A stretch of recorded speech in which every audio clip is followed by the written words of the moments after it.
అరెస్టుల పర్వం ఇంకా అయిపోలేదు. సోషల్ మీడియాను ఉపయోగించుకొని అసభ్యకరమైన పోస్టులు పెడుతున్నారు అనే ఆరోపణలైతే ఇంకా ఆగలేదు. ఇది ఇండైరెక్ట్‌గా చెప్తోంది ప్రభుత్వం. ఒక రకంగా చంద్రబాబు నాయుడు గారు ఒక మాస్ వార్నింగ్ కూడా ఇస్తున్నారు. రాజకీయ ముసుగులో నేరాలు చేసేవాళ్ళు జాగ్రత్తగా ఉండండి అనేది. అంటే నేరం చేసేవాడు ఏ ముసుగేసుకుంటాడు అనేది. అంటే ఇక్కడ రాజకీయం చేసేవాళ్ళే ఎక్కువ నేరాలు ముసుగేసుకుంటున్నారా? లేదంటే నేరాలు ముసుగేసుకున్న వాళ్ళు రాజకీయం చేస్తున్న వాళ్ళు ఎక్కువ వైసీపీలో ఉన్నారా? అంటే ఖచ్చితంగా ఆ అర్థమే వస్తది. అయితే ఈ అంశంలో ఏపీని దేశానికి ఆదర్శంగా మార్చాలని సూచించారట.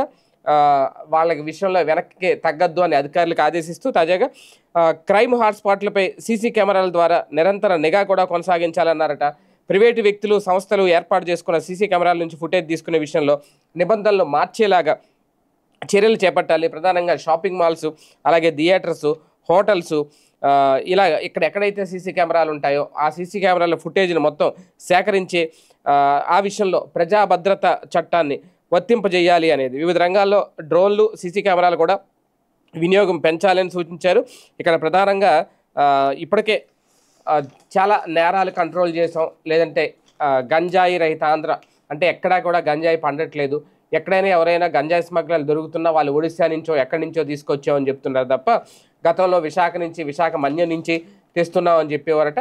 ఇప్పుడు ఆ మాట అయితే రావట్లేదు అనేది. అంటే ఒక రకంగా గంజాయి పూర్తిగా సాగు అనేది ఆగిపోయింది అనేది చెప్పాలనుకుంటున్నారు. అదే నేపథ్యంలో నేరాలు చేసే వాళ్ళకి ప్రధానంగా పొలిటికల్ రాజకీయ ముసుగులో ఎవరైతే నేరాలు చేస్తున్నారో అలాంటి వాళ్ళని ఇడిచిపెట్టేది లేదు అనేది మరొకసారి స్పష్టం చేశారు.